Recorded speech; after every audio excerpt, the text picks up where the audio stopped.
Oh, there's nothing like recording a review and not realizing that you had a video playing, and your recorded review also includes audio of the other video playing. Oh my gosh. Okay, review for 3 Body Problem, take 2.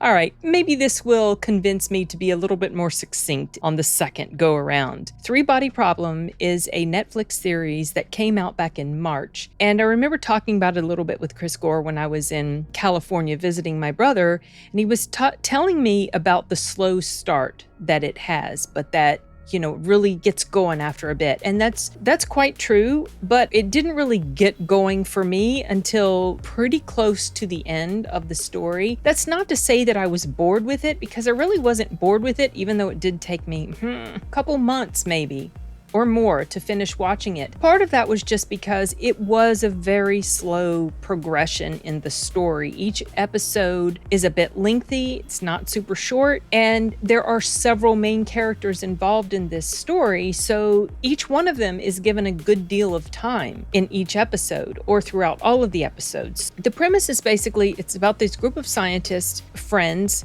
and one of them gets murdered or is killed or whatever, and they get caught up in the reasons behind her death. And they start to realize more and more unusual things that are involved in her death. The story also goes back and forward in time. A lot of it is told in flashback sequences regarding one of the older characters in present day. Something I really enjoyed about this was the character dynamics and how the story unfolded. It does take its time, like I've already said. Some people might feel like that's a detriment if you want something to really move along, but this series felt quite cerebral. It was very heavy on a lot of talking about a lot of sciencey stuff and space stuff and math and all of these different things. So I didn't quite understand the hard science of some of the stuff they were talking about. Maybe that would feel a bit intimidating to some people. I mean, I guess I was a skosh intimidated, but it felt like with each episode that I went into, I was like, okay,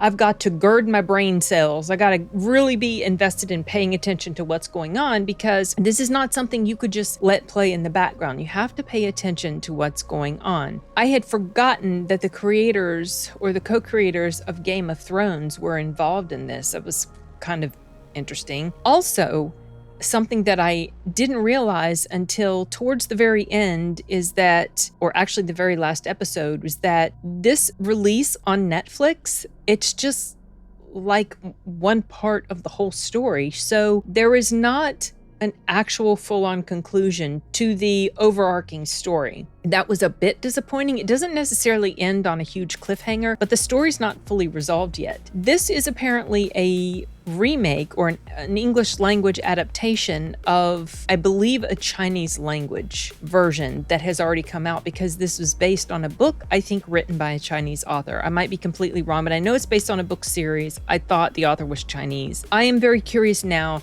to go watch the other release and see how it compares to this English language adaptation. I felt like it was quite unique and interesting. The scenario that's going on here and the mystery that the scientists are working on as they're trying to figure out what it means for their world. I'll try not to get into too many specifics in case you haven't seen it, but I'm guessing that a lot of you have probably already watched this, so the stuff I'm talking about is not necessarily new to you, but it has been a show that's been on my mind off and on since I finished watching it, and I've been meaning to get around to this review forever. I like the acting in here, like I've already touched on. I like the character dynamics. I like the stories of each one of these people and the different relationships between them. One of the scientist characters in here, oh gosh, I never can remember her name. Gosh, I don't remember her name. It's not coming to me at the top of my head. She's the chick who played in the Ministry of Ungentlemanly Warfare. She also played in the TV version of From Dusk Till Dawn. That girl. Gosh, I thought her last name was Gonzalez. Whatever, I'll put it up on the screen. I thought she was really good in here. I've always liked her, actually. I've liked her ever since From Dusk Till Dawn, which was the first time I paid attention to her as an actor. And there are these other characters in their group of friends. And there was this one character who I couldn't really understand what was the purpose of his character. What was the purpose of this storyline with him? And finally, that purpose was made clear. It almost ended up being a con for me until it was revealed what's really going on with this character. Like, what is the importance that he plays in this story? And I thought it was interesting. Like I said, it's quite hard science-y, sort of cerebral sci-fi stuff going on. I'm curious to see how things are going to continue on in the next season. I can't remember if I mentioned it already, or maybe in the first time I filmed this, I thought that someone had mentioned to me that there were supposed to be three seasons of this. Maybe because there were 3 books. I'm not sure. But if that other adaptation of the story is completely finished, I might actually just cheat and go and watch that one so that I don't have to wait 2, 3, or 4 years for this story to be resolved on the Netflix platform. There were some cons. One of the cons I've already sort of mentioned, but it's a little unfair to call it a con. One was that I didn't really understand a lot of the science stuff that was involved. They got really heavy into talking about certain things like that. You'll know it when you see it, but like I said, kind of unfair to call that a con. That's just the limits of my understanding of this really intensive stuff they were talking about. There aren't a lot of intense scenes as far as action or suspense goes. So for some people, the slowness of this might be an issue, but I think by the time you get to where you are fully invested in the characters and the story, and you're just very, very curious to see where it's going to end up, I think that that's the slowness part of it actually helps because it gives you a very clear understanding of this situation, of the different people involved, and what is really happening.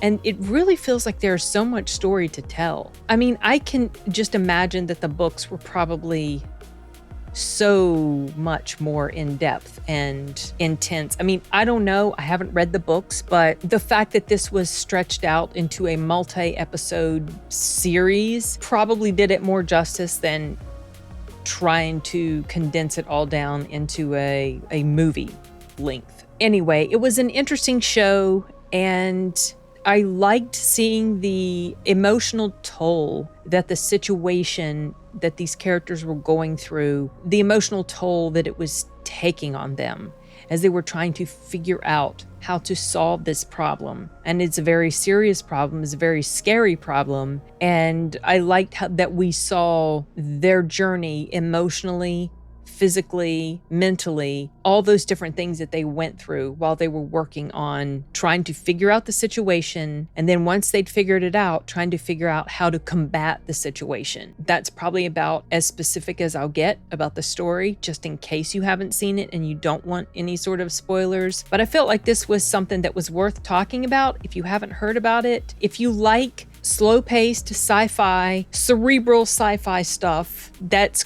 quite unique, this might be something that would really appeal to you. Be prepared for the slow journey of it. And even when things do start to pick up, or for me, by the time things started to get intense for me and really make me feel very, very interested and intrigued to find out what was going to happen next, it takes a bit to get to that point. And even after that point, you still have quite a few episodes to go until it's over. So it's a slow ride. It's an interesting one. And I am very interested to see the resolution of this. Like I said, I think I'm going to go watch the original and see how it compares to the pacing of this. And hopefully that one is all done.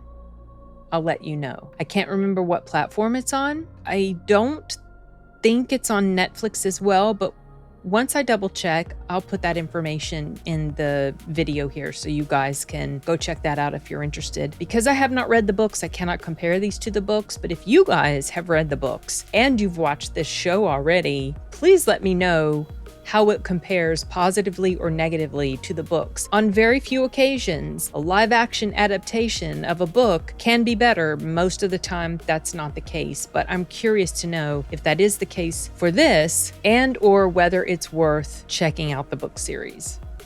Okay, I don't think I have anything else to say about Three-Body Problem for now. I'm going to go ahead and wrap this up and see you guys in the next video.